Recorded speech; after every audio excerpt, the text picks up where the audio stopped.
জয় গুরু বন্দে পুরুষোত্তমম। নীলাচলে যারা শ্রী জগন্নাথদেবের মূর্তি দেখেছেন তারা লক্ষ্য করেছেন যে জগন্নাথের হাত নেই।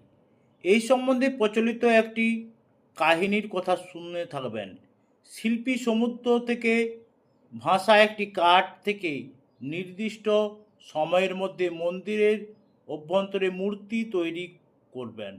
শুধু শুধু একটি মাত্র শর্ত, নির্দিষ্ট সময়ের পূর্বে মন্দিরের দরজা যেন খোলা না হয়।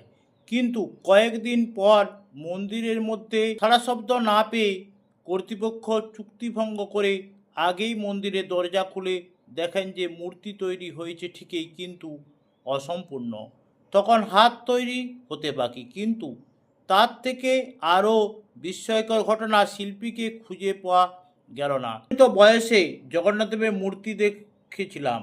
আমাদের আধ্যাত্মিক চেতনার মধ্যে জগন্নাথদেবের পরিচয়, তিনি পূর্ণ, সর্বশক্তিমান এবং তার ইচ্ছায় সব কিছু করতে পারে।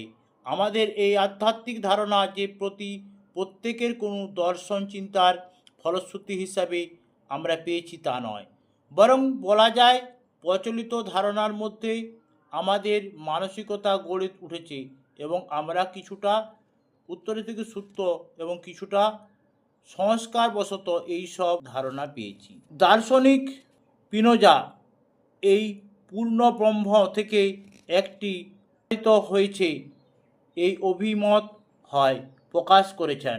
শঙ্করেই বোধহয় নির্ভয়ে বলতে পেরেছেন ব্রহ্ম সত্য, জগৎ মিথ্যা। শান্তজীবের ইচ্ছা সাধারণত কোনো অভাবকে অনুসরণ করে, যেমন টাকা নেই বলে টাকা পাওয়ার ইচ্ছা, মর্যাদা নেই বলে মর্যাদা পাওয়ার ইচ্ছা। কিন্তু পূর্ণব্রহ্মের ইচ্ছা আমাদের অনুরূপ হতে পারে না।